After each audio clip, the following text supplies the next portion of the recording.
अपने चंचल मन को एवं चंचल उपयोग को स्थिर करने के लिए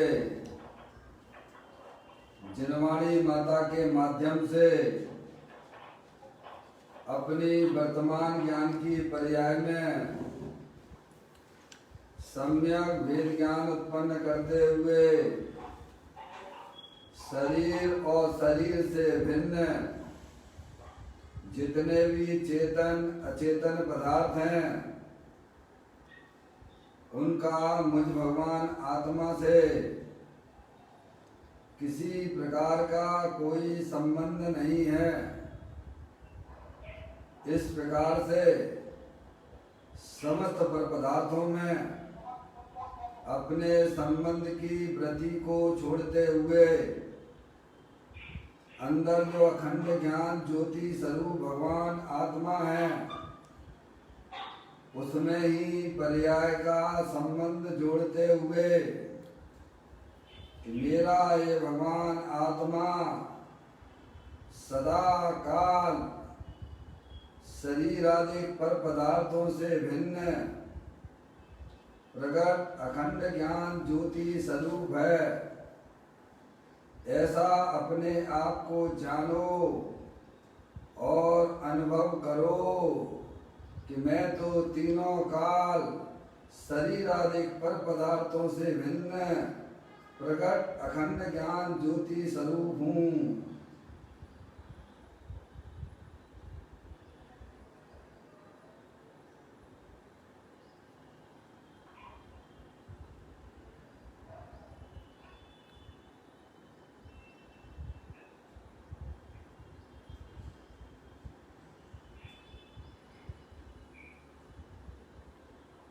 इसी प्रकार से संसार अवस्था में आत्मा की पर्याय में जो विविध प्रकार के पुण्य पाप के परिणाम होते हैं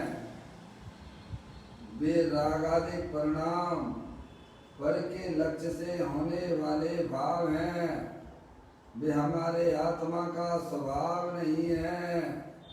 ऐसे समस्त रागादिक परिणामों में एकत्व बुद्धि, ममत्व बुद्धि, कर्तृत्व बुद्धि, भोक्तृत्व बुद्धि तथा उन रागादिक परिणामों की ज्ञाता बुद्धि को भी छोड़ते हुए अंदर जो अखंड ज्ञान ज्योति स्वरूप भगवान आत्मा है जो कि पूर्ण निराकुलता स्वरूप वाला है, वीतराग आनंद ज्ञान आनंद की मूर्ति है।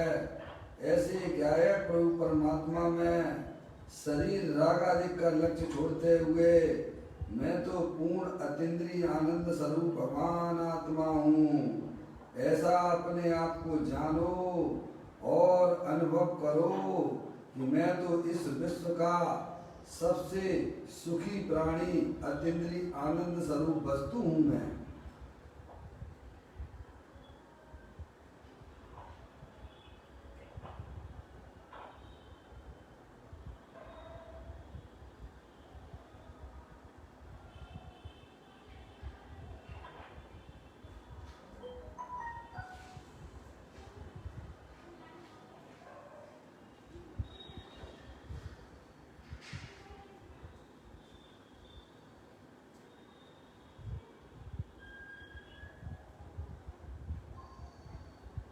इसी प्रकार से संसार अवस्था में आत्मा की पर्याय में जो पर के लक्ष्य से होने वाला ज्ञान है वह इंद्रिय जनित ज्ञान है, वह खंड खंड ज्ञान है, वह भी हमारे आत्मा का स्वभाव नहीं है।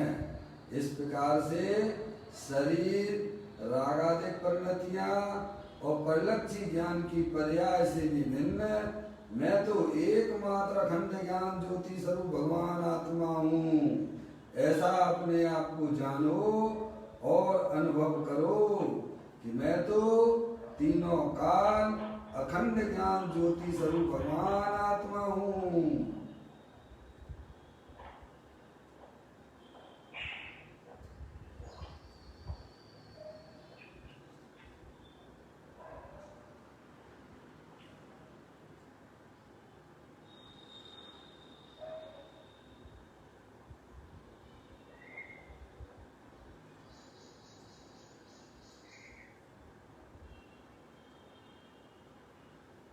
भगवान आत्मा में शरीर, रागादिक परिणतियां और परलक्षी ज्ञान की पर्याय भी जहाँ प्रवेश नहीं करती है, ऐसा मैं शुद्ध विज्ञान घन भगवान आत्मा हूँ।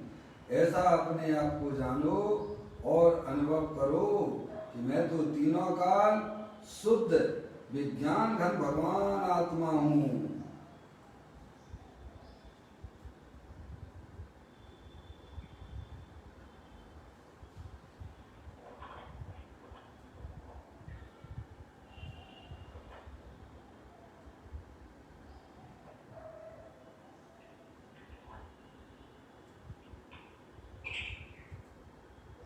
द्रव कर्म, भाव कर्म, नौ कर्म रहित शुद्धात्म स्वरूपो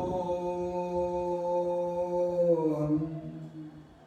मेरा ये भगवान आत्मा ज्ञानावरणादि द्रव कर्म, मोरादेश भाव कर्म, शरीर आदि नौ कर्म, इन तीनों कर्मों से रहे मैं तो परम पवित्र शुद्धात्मा हूँ। ऐसा अपने आप को जानो और अनुभव करो कि मैं एकमात्र परम पवित्र शुद्धात्मा ही हूँ।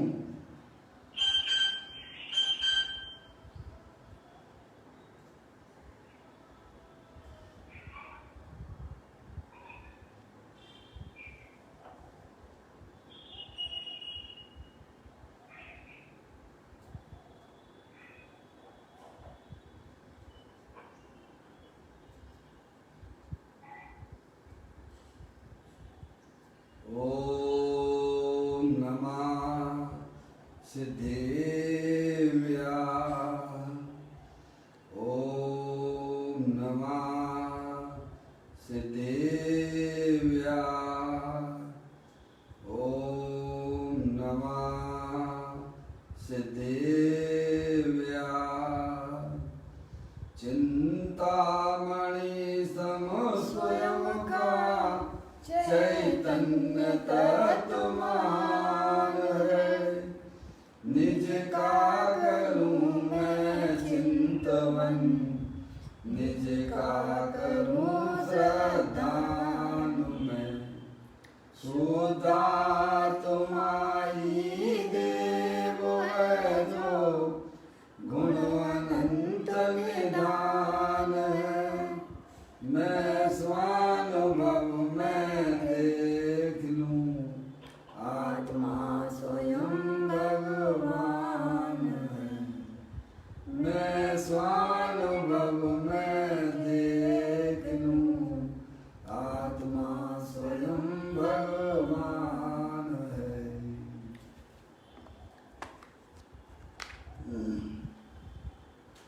द्रव दृष्टि जनेश्वर और पर्याय दृष्टि विनेश्वर की चर्चा महान ग्रंथ के माध्यम से हम और आप यहाँ पर उसका स्वाध्याय कर रहे हैं। निकाल लीजिए पुस्तक को।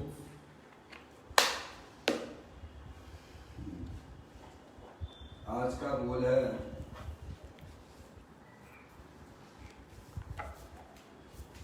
बोल नंबर 630 नंबर का है, पेज नंबर 144वें नंबर के पृष्ठ पर यह चर्चा आई है। देख लें आप, निकाल लीजिए। पढ़ता हूँ। वास्तव में तो राग से विरक्ति यानी भिन्नता को शील कहा जाता है।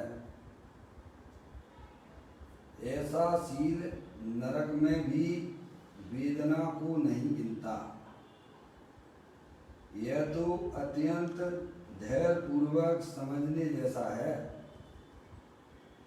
जैसे समुद्र का पानी सीख द्वारा उलेचना हो तो कितना धैर्य होना चाहिए। समझ में आ गई भाई साहब? कितना सुंदर बोल है। धर्म को हमने कहाँ कहाँ देखा है, कहाँ कहाँ माना, लेकिन अरिहंत परमात्मा कहते हैं कि धर्म तो तुम्हारे आत्मा में है। समझ में आया? आत्मा स्वयं धर्म स्वरूप है। अतीन्द्रिय आनंद स्वरूप है। समझेंगे आप? बाहरी क्रिया कांड में और कसाई की मंदता में धर्म नहीं है। समझ लिया आप? देखिए आप इस बोल के माध्यम से थोड़ा समझने का प्रयत्न करें। वास्तव में तो राग से विरक्ति, विरक्ति का मतलब भिन्नता को शील कहा जाता है। समझ लेंगे आप? शील किसे कहते हैं? शील यानी ब्रह्मचर्य। समझ लेना, ब्रह्म स्वरूपी आत्मा में रमण करना, उसका नाम ब्रह्मचर्य है। समझ लेंगे आप? अंदर में जो रागादिक परिणति है उससे भिन्न होकर अपने गायक प्रभु परमात्मा में का आश्रय लेना, उसमें मग्न होना, उसका नाम शील है। या उसका नाम ब्रह्मचर्य है।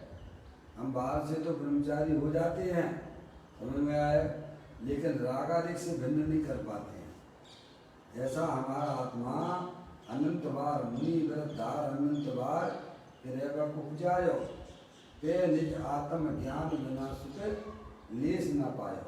क्या बाहर से भाई साहब आप मुनि हो गए, बाहर से आपने स्त्री का सेवन भी नहीं किया, बाहर के ब्रह्मचारी भी हो गए, लेकिन ब्रह्म स्वरूपी आत्मा को आश्रय लिए बिना, अपना माने बिना पर्याय में शील प्रकट नहीं होता है।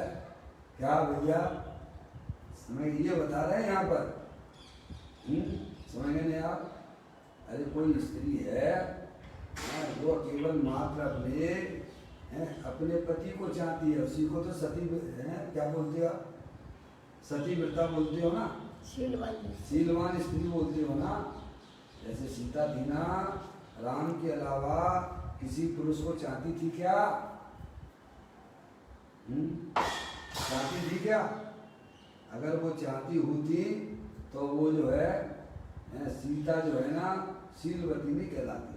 समझ गए आप? इसीलिए उनकी जो है पूरी प्रसिद्धि हो गई सब जगह। समझ गए आप?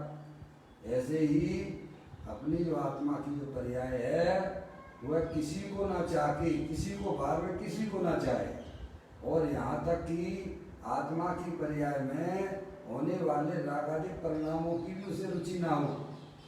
अंदर में एक जो त्रिकालिक ध्रुव भगवान आत्मा जो अनंत शक्तियों के भंडार वाला है, किसको चाहे?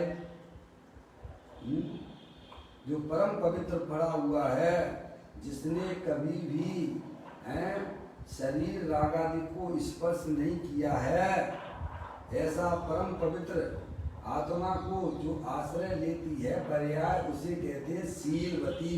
समझना लिया?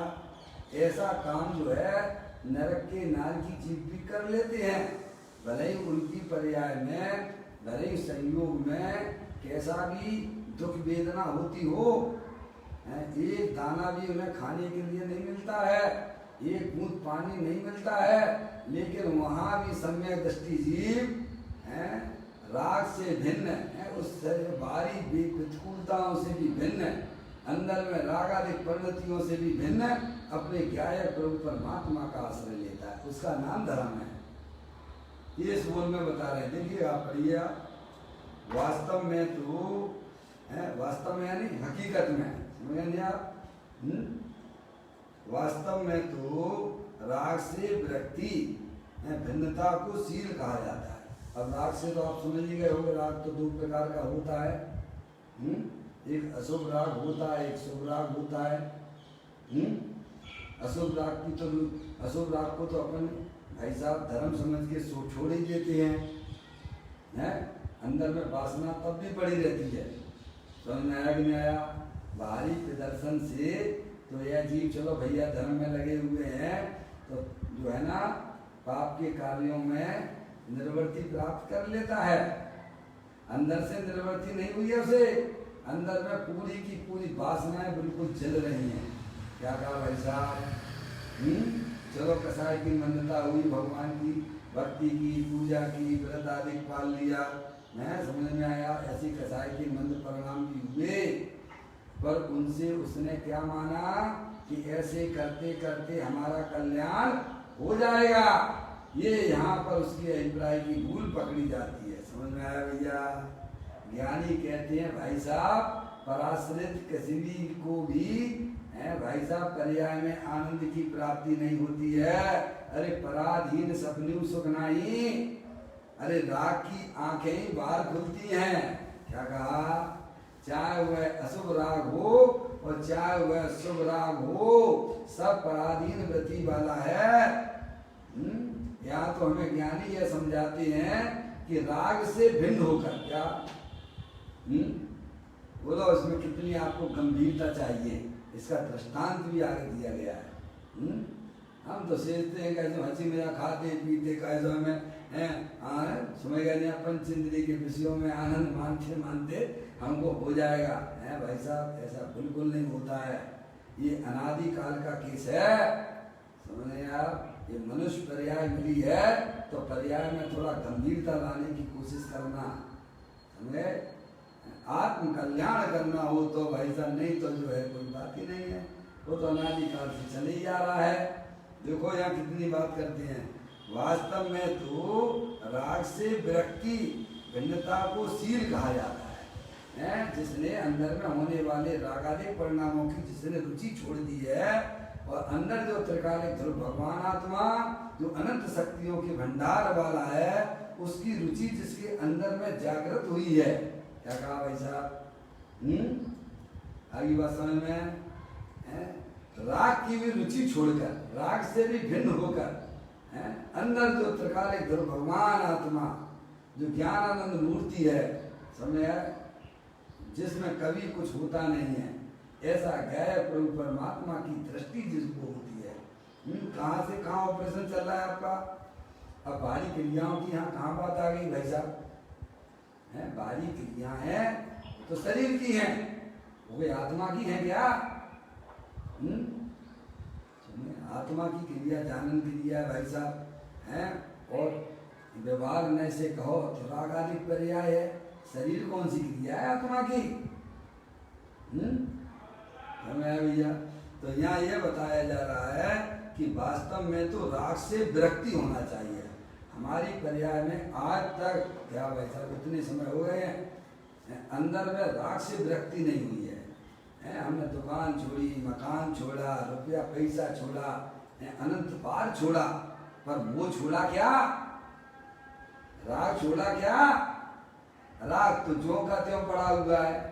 क्या हो गया भाई साहब? धर्म के नाम की बात की जा रही है, जो इस मार्ग पे आई नहीं है उनकी बात तो क्या कहना। यहाँ तो ये कहते हैं कि राग से विरक्ति होना चाहिए। किससे संबंध कहाँ तोड़ना है भाई साहब? जो ऐसी बातें हो गई हैं कि जैसे कोई विवाहित लड़की से तो संबंध बना के रखना चाहता है, लेकिन उसके परिवार वालों से संबंध कोई नहीं रखना चाहता है। क्या भाई साहब? हेलो, क्या कह रहे हैं? विवाहित लड़की से तो संबंध बना के रखना चाहता है, लेकिन उसके जो परिवार वाले हैं, जो रिलेशन वाले हैं, उनसे हमारा कोई संबंध नहीं है। क्यों भाई साहब, ऐसा संभव है क्या? अरे बोलो, नहीं है ना? अरे भाई साहब, अगर उनसे भी संबंध तोड़ना है, उसके परिवार वालों से है, तो भाई साहब सबसे पहले उस लड़की से ही संबंध तोड़ दो। क्या करना? नहीं आई समझ में? वो वहां ऑपरेशन करना है। कहाँ करना है? ऐसे ही हम जो बाहर की सारी वस्तुएं तो छोड़ देते हैं, क्या कर देते हैं, और आश्रम में भी रहने लगे, ज्ञानियों के साथ में भी रहने लगे, लेकिन अपनी टेप क्या कहा, वो राग वही का वही जिंदा बना रहा है। समझ में आया भैया? तो वो तुम्हारे छूटे हुए भी छूटे हुए नहीं कहलाते हैं। ज्ञानी कहते हैं उस राग से भी विरक्ति होना चाहिए, उस अंदर में होने वाले कसाय के परिणामों में रुचि नहीं होना चाहिए। समझ आया? रुचि का काम तो एक जगह होता है, जिसे कसाय के अनुसार कार्य करने की रुचि है, उसे 3 काल में आत्मा की रुचि नहीं हो सकती है। समझ में आया भैया? जैसे आत्मा की रुचि होती है, वह परिणाम में होने वाले कसायों में वह अनदेखा कर देता। क्या कर देता है? ऐसी कोई बात है भाई साहब? यहाँ कहते हैं वास्तव में शब्द दिया गया नहीं, वास्तव में निश्चय से राग से विरक्ति भिन्नता को शील कहा जाता है। शील किसको कहा है? अंदर में राग की जो परिणति चल रही है, हर समय विभिन्न प्रकार की जो इच्छाएं चल रही हैं, उनकी रुचि छूटे। सबसे पहले क्या छूटे? राग तो ज्ञानियों को भी होता है, राग तो ज्ञानियों को भी होता है। अगर राग पूरी तरह से छूट जाए भाई साहब, तो यहीं पे अरिहंत अवस्था हो जाएगी। क्या हो जाएगी? हैं? सर्वज्ञ परमात्मा किसकी बात कर रहे हैं? राग की रुचि की बात कर रहे हैं। क्या देखो, पंडित टोडरमल जी साहब ने यही कहा है ना, अरे भाई साहब सम्यक दर्शन हुआ तो क्या हुआ? क्या विशेषता आ गई? विशेषता ये आ गई है कि मैं आत्मा हूँ।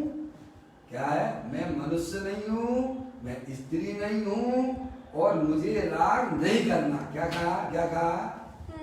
क्या कहा? क्या विशेषता आ गई है?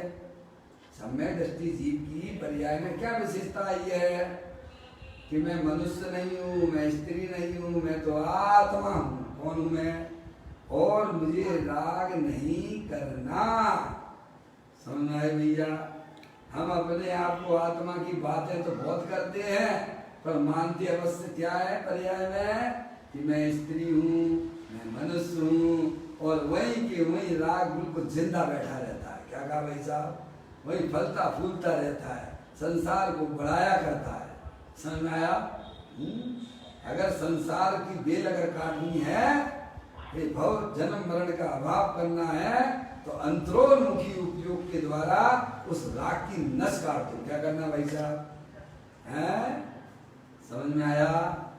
ये काम अगर जिस जीव ने कर लिया, तो समझ लीजिए वर्तमान में वह आत्मा सुखरूप परिणमन करने लग जाता है, और अल्प काल में उसकी पर्याय में केवल ज्ञान सिद्धि की पर्याय भी प्राप्त हो जाती है। हैं?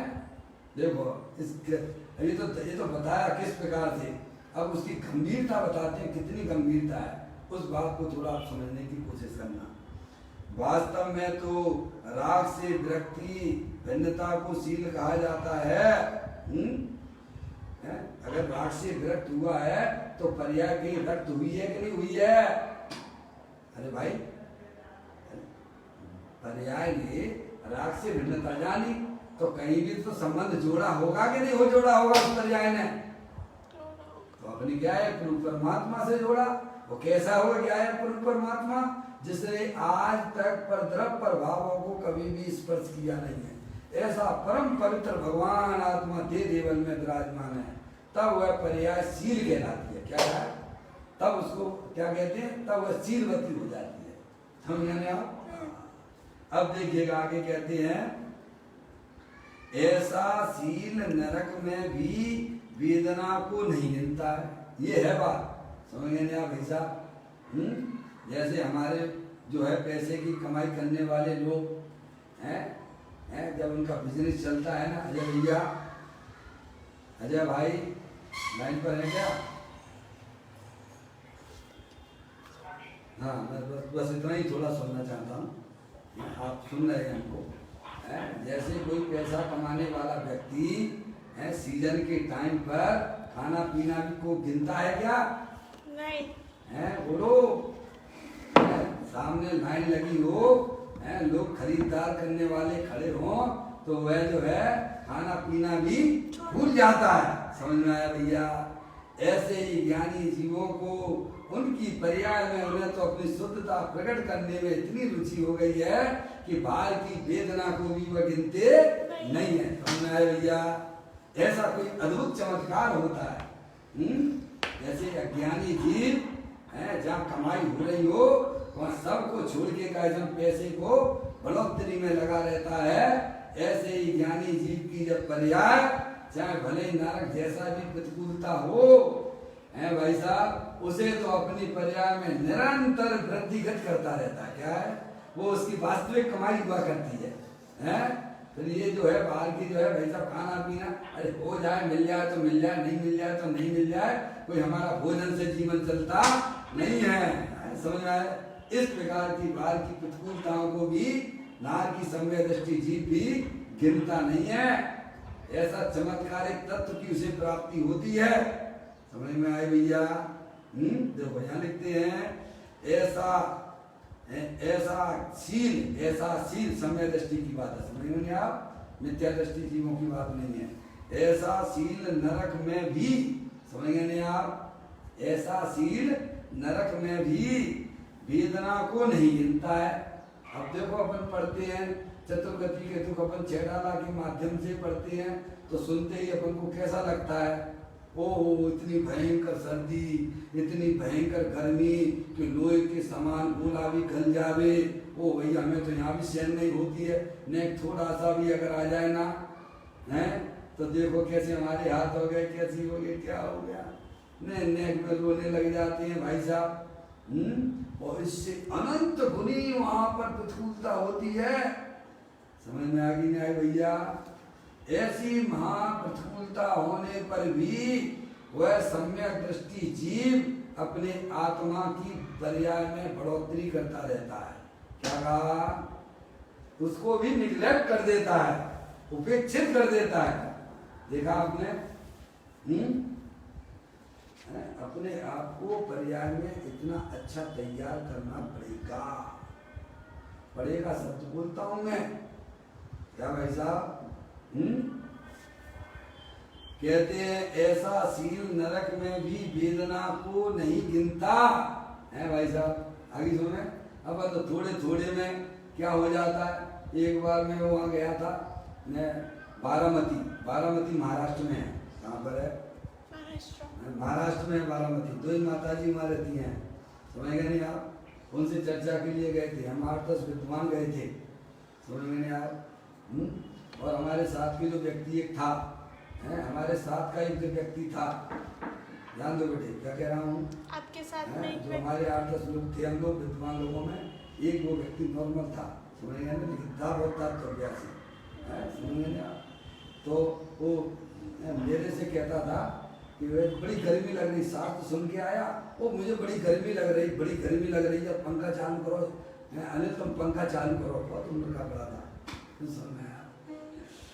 नाम तो नहीं लेता हूँ, कोई इस दुनिया में है नहीं, वो नाम लेने से कोई मतलब नहीं। समझ आया?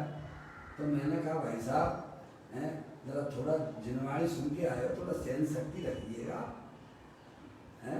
तो बोलता है कि देखो हम मिथ्यात्व को तो सहन कर सकते हैं लेकिन ये गर्मी को सहन नहीं कर सकते। क्या कहा उसने? हेलो, क्या कहा?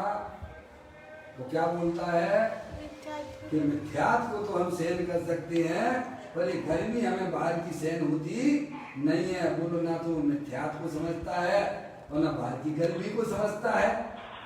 क्या कहा है? जिसे आत्मा की रुचि होती है, क्या वह इस गर्मी को गिनेगा? क्या नहीं है? नार की जीव तो इतनी प्रतिकूलता होने पर भी उसको नहीं गिनता है। समझ में आ गई? अरे उसे पता ही नहीं है मिथ्यात्व किसे कहते हैं। हे जीव को एक ने वैरातम तत्व बताया है। अपने आप को जहाँ आत्मा आप जानोगे, आत्मा मानोगे तो सारे जो है आपके कष्ट दूर हो जाएंगे। क्या हो जाएंगे? सारे दुख काय के हैं? क्या स्थापना कर रखी है पर्याय में? अपनेपन की। कि मैं मनुष्य हूँ। क्या है? हमने क्या स्थापना की है पर्याय में? मैं मनुष्य। तो हमने कभी विचार किया कि मैं मनुष्य हूँ कि जानने देखने वाला भगवान आत्मा हूँ? अरे एक बार अपना पासा अपने गायक रूप परमात्मा में तो डाल दो, उसमें अपनापन स्थापित तो करके देखो। ना पर्याय की रंगत बदल जाए। ज्ञानी कहते हैं पर्याय की रंगत अगर बदलना है तो अपने आप को गायक रूप परमात्मा रूप से स्वीकार करने पर पर्याय में होने वाले रागादिक परिणतियां वे सब ध्वस्त होने लग जाती हैं। क्या कहा भाई साहब? ऐसा कोई अजब गजब का काम होता है। तो यहाँ ज्ञानियां बताते हैं ऐसा शील नरक में भी वेदना को नहीं गिनता है। सम्यक दृष्टि जीव की बात कर रहे हैं, या मुनराजों की बात नहीं है। नरक में कोई देश वृत्ति नहीं होती है, नरक में कोई मुनराज नहीं होते हैं। चौथे गुण स्थान वृत्ति वाला सम्यक दृष्टि जीव होता है, उसकी बात कर रहे हैं। किसकी बात कर रहे हैं? नहीं तुम्हें लगने लग जाए कि भाई साहब मुनि होंगे तो हम भी एक दिन ऐसा ही करेंगे, क्या करें, किसी को नहीं गिनेंगे, हैं, समझ गए? ऐसा नहीं है। जब नरक की बात चल रही है तो नरक में जो है चौथे गुण स्थान से ऊपर गुण स्थान होता ही नहीं है। ये चौथे गुण स्थान वाले व्रती की पर्याय की ताकत इतनी गजब की हो जाती है कि बाहर में होने वाली कितनी भी प्रतिकूलता क्यों ना हो, क्या क्षण मात्र में हो, क्या इसमें अपने आप से हट गया, समझ गए नहीं आप, ऐसा अपने आप को देखता है। ऐसी शुद्ध ज्ञान की पर्याय में इतनी ताकत प्रकट हो जाती है भाई साहब। अरे क्यों ना होगी, क्योंकि उसने ऐसे महापुरुष की साथ संगति की है, देवल में विराजमान महापुरुष, समझ में आया? अरे उसकी संगति करोगे तो पर्याय की रंगत तो अपने आप बदलने वाली है ना। मैं कहता हूँ कमजोर लड़की की शादी विश्व के पहलवान के साथ में हो जाती है तो उसकी रंगत बदलती है कि नहीं बदलती है? बोलो। बदलती है। यहाँ तो सगाई भी अगर हो जाए तो घर में उसके देखो चाल ढाल सब बदल जाती है। क्या हो जाती है? किसी अमीर बच्चे के साथ में समझे माँ उसके साथ में हो जाए, पैसे वाले के साथ में तो जो है गरीब लड़की की सगाई में ही उसकी रंगत बदल जाती है, और शादी हो जाए तो फिर कहना क्या है। ऐसे ही जब पर्याय में भाई साहब ये ताकत आई तो आई कहाँ से? क्योंकि वह पर्याय अनंत ताकतवर परम शक्ति वाला भगवान आत्मा की आश्रय से टिकी हुई है। कहाँ टिकी है? भाई साहब ये कौन जाने, ये ज्ञानी जानते हैं, कौन जाने क्या है। आप भी करोगे तो आपको भी मालूम पड़ जाएगा। अभी तो हमारी पर्याय में शरीर में कुछ हो गया भाई साहब, उसी को देखते रहते हैं, अपन अपने महापुरुष भगवान आत्मा को भूल चुके हैं। ज्ञानी कहते हैं जे स्वरूप समझे बिना पावे दुख अनंत समझाऊं ते पद नमो श्री सदगुरु भगवंत। ऐसा महापुरुष देवल में विराजमान है। ये शरीर तो है अनंत पुद्गल परमाणुओं का पिंड है, और ये रागादय परिणतियां तो भाई साहब ये जो है कैसी है, बुलबुले के समान है। समझ में आई भैया? इंद्रधनुष के समान है, समय आने जाने वाली है। लेकिन मेरा भगवान आत्मा परम वीर से लबालब भरा हुआ है। क्या? सुख शांत रस से लबालब है, ज्ञान सागर आत्मा वे ब्रह्म की चादर हटा, सर्वांग पर घट आत्मा। हे बाप जन इस लोक के सब एक साथ नाइए, इसे ही अपनाइए, इसमें ही मग्न हो जाइए। क्या भाई साहब? यही है पहचानने लायक अगर कोई है, मेरी चैतन्य वस्तु है। समझे आप? तो ये कहते हैं कि ऐसा सीन नरक में भी वेदना को नहीं गिनता है। बाल में कितनी भी महाप्रतिकूलता हो पर समय दृष्टि जीव, क्या भाई साहब, उन वेदनाओं को गिनते नहीं है।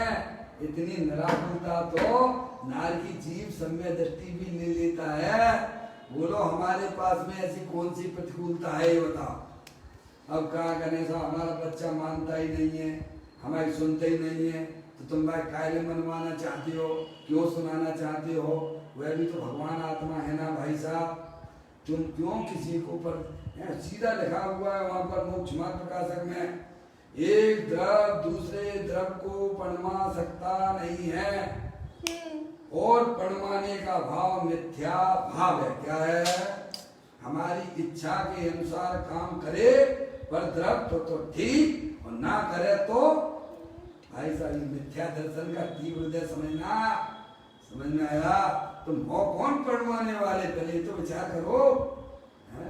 सब जीव स्वतंत्र हैं, ऐसी स्वतंत्रता की जहाँ दृष्टि होती है, समझ में आया भैया? तो बाहर में होने वाली प्रतिकूलताओं को भी बाहर की तो छोड़ो, अरे शरीर आदि में रोग भी हो जाए, कितने कट जाता कि नहीं करता नार की जीव? क्यों टुकड़े टुकड़े हो जाते हैं ना उसके, वर्णन किया है कि नहीं? करे दे के खंड खंड समझ में नहीं आया, समझ में नहीं आया है कैसे कैसे हो जाए तो भी हुए का समय अपने गायक प्रभु परमात्मा का लक्ष्य नहीं छोड़ता है। गजब बात है देखो समय साल की ग्रंथ में भी 185वें नंबर की गाथा आई है 185। प्रचंड कर्म का उदय आने पर भी ज्ञानी अपने ज्ञानत्व स्वभाव को नहीं छोड़ता है। पढ़ना आचार्य कुंकुन देव कहते हैं प्रचंड कर्म का उदय आने पर भी ज्ञानी अपने ज्ञानत्व स्वभाव को नहीं छोड़ता है।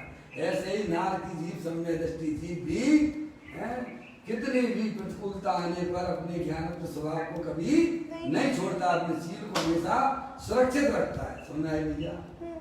ऊपर समुद्र का भी उदाहरण बहुत सुंदर दिया था, समझ आ रही है? वह बड़वाग्नि समुद्र में के मध्य में होने वाली बड़वाग्नि कैसा उसे अपने में नहीं मिलाता है, क्या कहा, उससे अपने आप को दूर रखता है।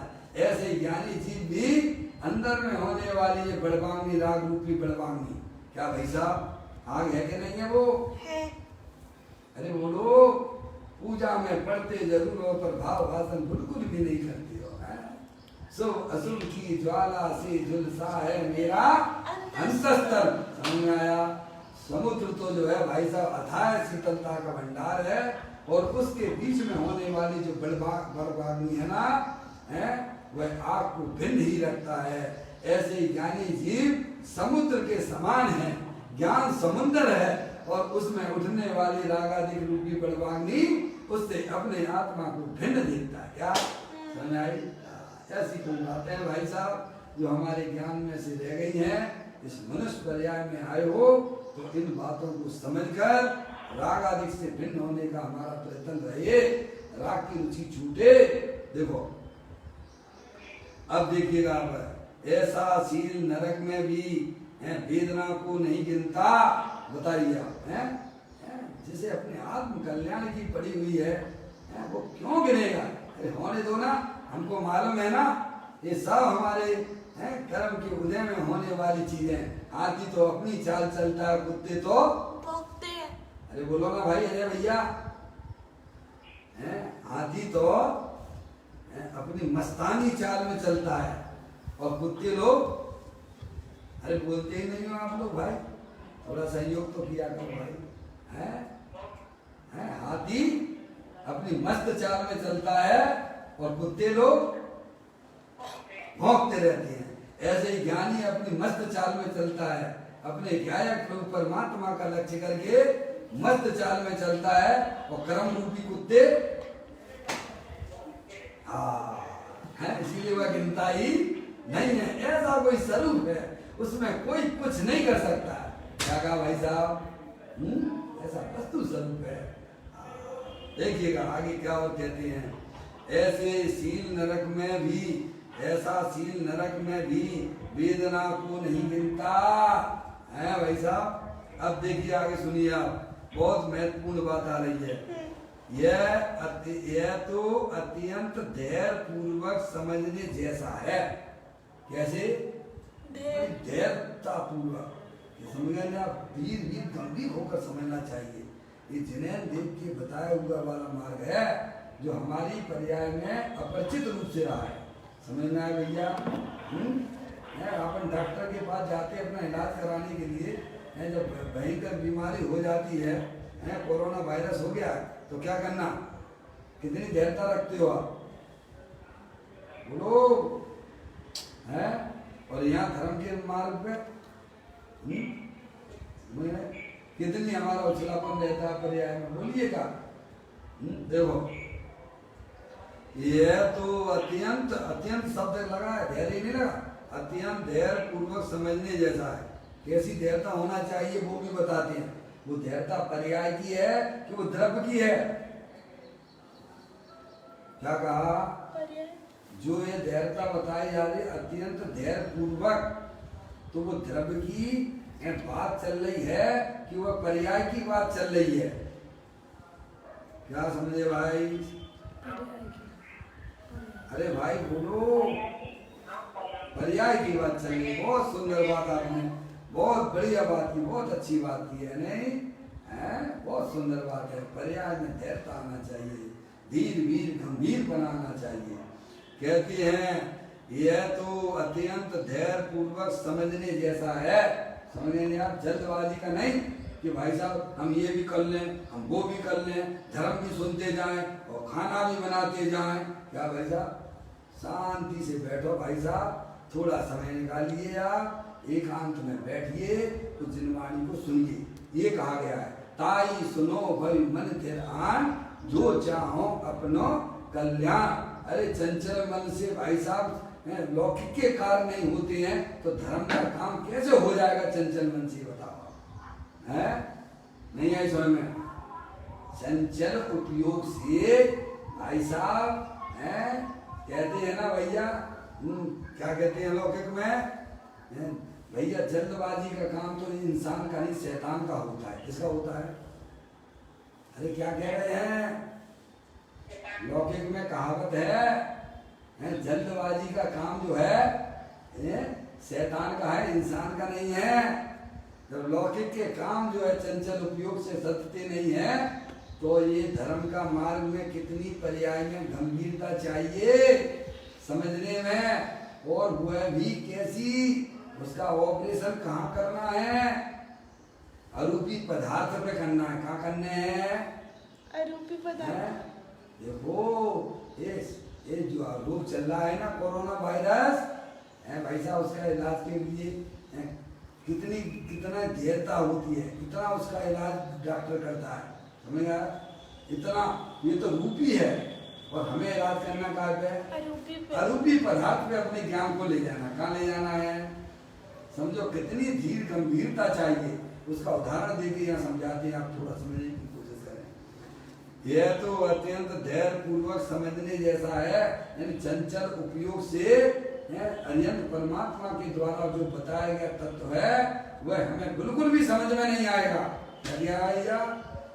पर्याय में बहुत एकदम निर्वृत्ति चाहिए, समझ गए? पर्याय की निर्वृत्ति चाहिए। बाहर में जो चल रहा है भाई साहब उसकी चिंता तुम बिल्कुल मत करो। क्या वो तो साहब भाई साहब समझना है, होता स्वयं जगत परिणाम, मैं जग का करता क्या काम। समझे आप? शरीर और शरीर से भिन्न जितने भी काम है भाई साहब उनकी तुम बिल्कुल अपने माथे पर चिंता मत करो। क्या कहा? अंदर में देखिए परिणामों का, देखिए क्या चाल चली जा रही है भाई साहब, कहाँ भूल मैं कर रहा हूँ, उसकी बात करिए आप। ठीक है? देखो कहती है यह तो अत्यंत धैर्य पूर्वक समझने जैसा है, क्योंकि तो द्रव गुण पर्याय की बात है। द्रव कैसा है? आत्मा वस्तु कैसी है? अमूर्ति है, अरूपी है। समझ में नहीं आई? और उसकी पर्याय कैसी होगी? अमूर्तिक। अमूर्तिक। राग कैसा है? मूर्तिक है क्या अमूर्तिक है? राग मूर्तिक है क्या अमूर्तिक है? मूर्तिक है। हाँ भाई अमूर्तिक है। बहुत सुंदर बात भैया, ऐसा मत बोलना भैया।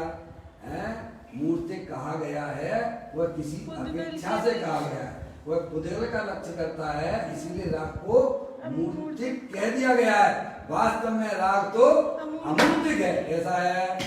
आगे बात समझ में? राग कहाँ होता है? बड़वांगनी। बड़वांगनी कहाँ होती है? कल अपन ने पढ़ा था।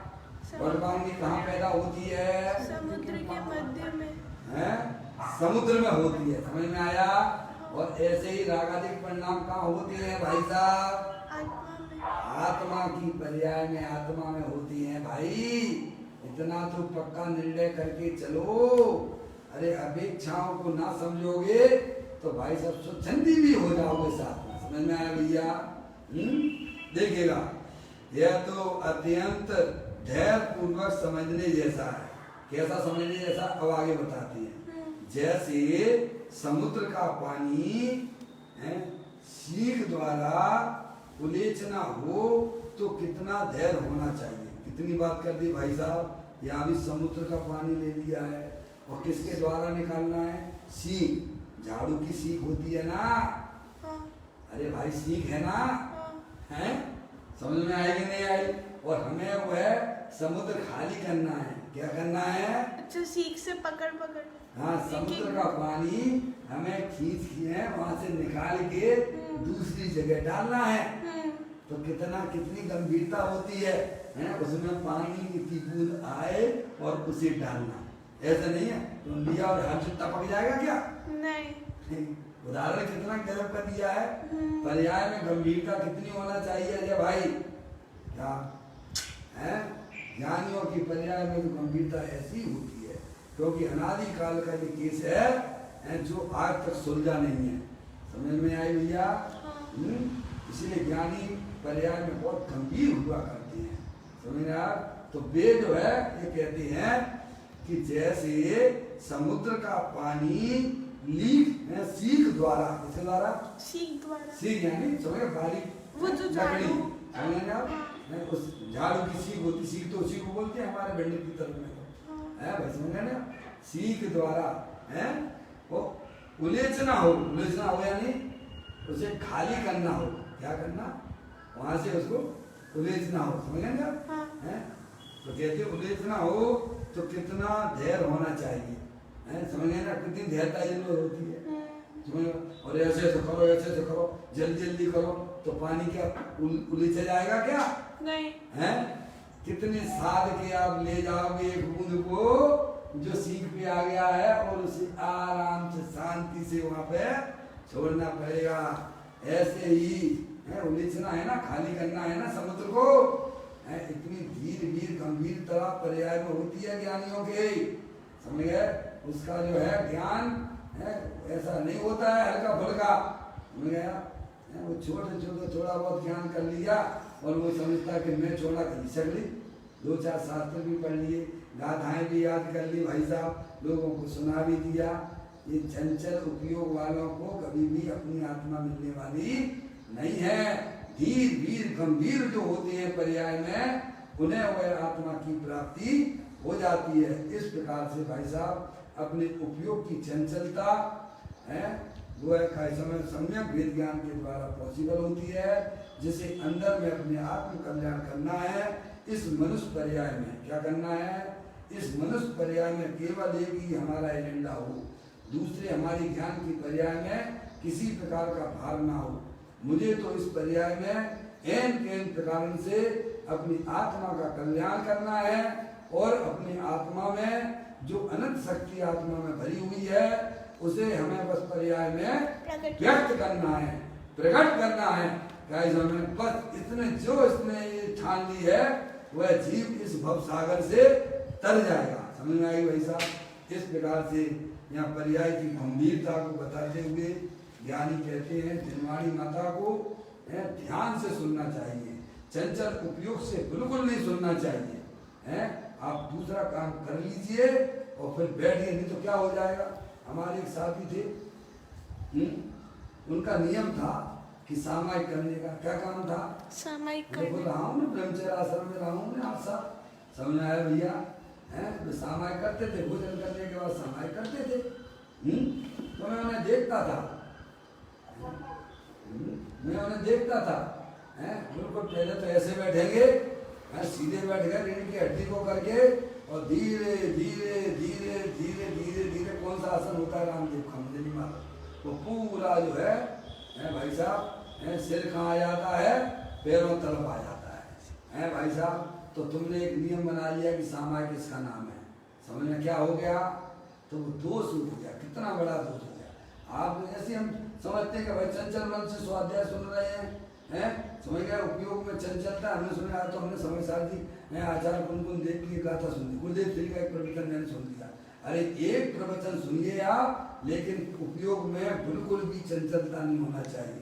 कौन कहता है 10 प्रवचन सुनिए आप? अभिनय होता है। कुछ पता ही नहीं पड़ता वो अपने आप को धर्मात्मा समझने लगता। ये और बड़ी गलती है कि मैंने तो सब 4 प्रवचन सुने गुरुदेव श्री के। क्या किए?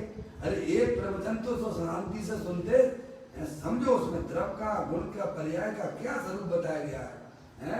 ये भाई साहब धीरे गंभीर होकर ही वास्तव में जिनागम का रहस्य हमें अपनी पर्याय में प्राप्त हो सकता है। इसीलिए ज्ञानियों ने हमें इस बात के लिए बराबर संकेत दिया है। हमेशा अपने को कैसे हमें समझाते रहे हैं, चंचल मन से उपयोग जो आप करोगे काम तो वो अपने आत्मा के लिए बिल्कुल भी नहीं हो पाएगा है। और आपको ऐसी आदत पड़ जाएगी कि भाई साहब हम तो जो खाना बनाते बनाते भी प्रवचन सुन रहे हैं, वो एक आदत आपने डाल दी है।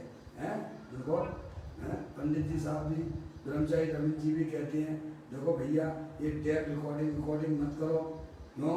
क्योंकि फिर दुनिया सभा में कौन आएगा, फिर तुम वहीं घर पे बैठ लेटे सुनते रहोगे हैं, कान में लगा लोगे आप घंटा और बढ़िया से नींद लेते रहोगे। क्या होगा भाई साहब? और नाम क्या हो जाएगा? अरे बोलो क्या हो जाएगा? प्रवचन सुन रहे कि हमने जो है स्वाध्याय कर लिया है। आपको नींद आ रही है तो आप बिल्कुल वास्तव में हट जाइए, आप सो जाइए, कहीं कोई लफड़ा नहीं है। धर्म के काम तो बिल्कुल सावधानी पूर्वक हमें करना चाहिए। इस प्रकार का यहाँ पे ज्ञानी हमें बारंबार समझाते हैं।